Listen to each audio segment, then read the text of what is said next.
All right, interesting highlights. That was the game between Nigeria and England. Round of 16 game it was, which was decided from the penalty spot. Now, Super Falcons defender Ashley Plumter has said she is proud of the team's display at the 2023 FIFA Women's World Cup in Australia. The Super Falcons lost 4-2 on penalties just outside Mohammed Airport, Lagos on Wednesday evening. The players include Asisat Oshola, Rashidat Ajibade, Usinachi Ohale, Tochukwu Oluehi, Gift Monday, Rafiat Imuro, and Chiamaka Nandozie, who captained the side. Each player on the Falcons squad is expected to receive $60,000 as match bonuses for qualifying for the World Cup round of 16. All right, Matthew Okugbe is a football writer. He was at the airport yesterday to cover the return of the girls. He's live on the program this evening. Matthew, glad to have you join me on the show today. What was the countenance of the girls like when you met them at the airport yesterday? Well, thanks for having me, Promise. To be candid, not plenty to truly celebrate. Firstly, I must say on the part of the Nigeria Football Federation, we thought after the several backlash they've received, especially on social media, the bad press they've seen on the premise of the girls not getting their allowances and bonuses that is truly due them. We thought they should have seized this opportunity to truly serenade and celebrate these girls when they touched down precisely 3 p.m. yesterday in Lagos. I was at the airport. I waited for several hours before the girls came out after the normal checks at the airport. But you could tell that they were highly disappointed, especially with their countenance.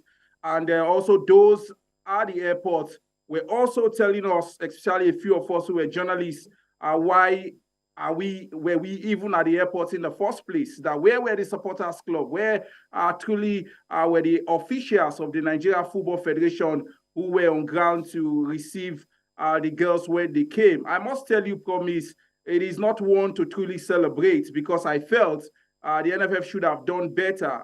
Only the journalists who were there, we did our bits, we supported the girls, we made them understand that yes, Nigerians happens to be truly proud of what they were able to achieve. Let me tell you this, Promise. Some of the players who were unable to arrange for their personal cars to come pick them at the airport were completely stranded. They had to start negotiating for taxis to take them to maybe either their hotel or their respective bases in Lagos before they jet out for their homes. I think this is not a good one. And I must also put it out there. A few persons who were on ground, I would just, I don't want to mention name at this time, who happens to be representatives of the NFF, made arrangement for a vehicle that would convey them out of the airport and left the girls there. I remember one of them even summoned the courage and was telling me as a journalist that I shouldn't even approach the girls for an interview because the NFF really had not made provisions to truly celebrate the girls, that I should just let them be. That is a very quiet moment for the team. I said, no, quiet moments or not, you guys have failed to do your job. I would approach these girls and let them know that we are truly in support of them and Nigerians truly supported them all through the tournament, and we were basically at the airport to receive them. Promise, it was a very, very disappointing one on the basis of Falcons coming into the country yesterday, and not even the highly factionalized supporters club were at the airport. I did my part as a journalist. I sourced for this information, and as soon as I knew the Falcons would be on ground, I reached out to a few presidents of the supporters club, the factionalized supporters club, because I knew that the NFF on their part might decide to just do the normal thing we know them for. Put aside this and just allow the girls breeze into the country as though nothing happens. I reached out to a few presidents of the supporters club and they said their men were going to be at the airport, but a few of them came very late. The girls have left before they came. And while some said they just opted out because they never got any kind of invitation from the Nigeria Football Federation. Your submission just underlines how careless the Nigerian Football Federation can be when it comes to subject and matters like this? Well, there are suggestions that wife of the Nigerian president wants to host the ladies in a reception in Abuja. Is that plan still intact, and are the girls looking forward to that? Yes, a few of the girls I spoke to off camera also told me that there are plans for them to move to Abuja, but there is no communication to that effect on the part of the NFF. As we speak, most of them are still in Lagos. There are reports the teams would be coming in batches, and the rest of the players are still being expected as we speak. And also top men in the Nigeria Football Federation, and they said that the girls are already on their way, and plans are also on gear to ensure that this time around, those that would be coming would be properly serenaded at the airport.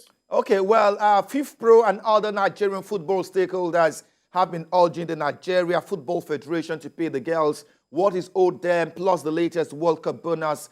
Did you speak to the ladies concerning their outstanding pays?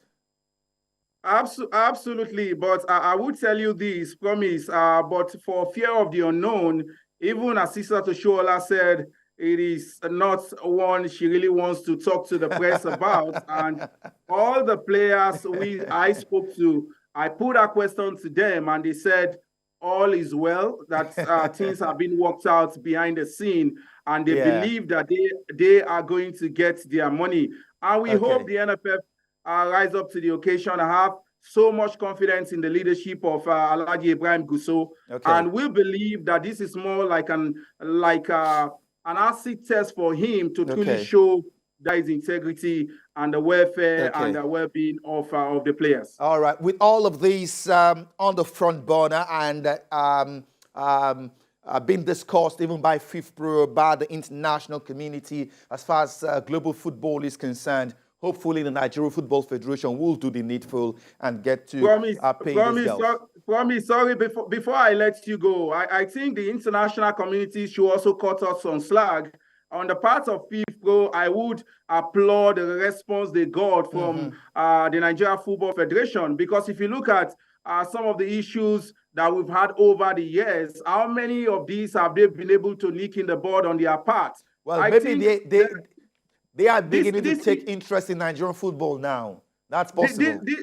No, to be candid, promise, these issues are everywhere. We are everywhere. So we shouldn't allow the international community to begin to paint us in bad light. The Canadians, we knew what happened. But we should do what is needful here in Nigeria so that the international community will not paint us in bad light. If the Nigeria Football Federation and those who govern football in this country do the needful, the international community will not have to wade in. Rather, they will continue to applaud what is being done internally as far as the workings in Nigeria football is concerned. Matthew Okugbe, thank you so much for your thoughts. Thank you for joining the show live at this time.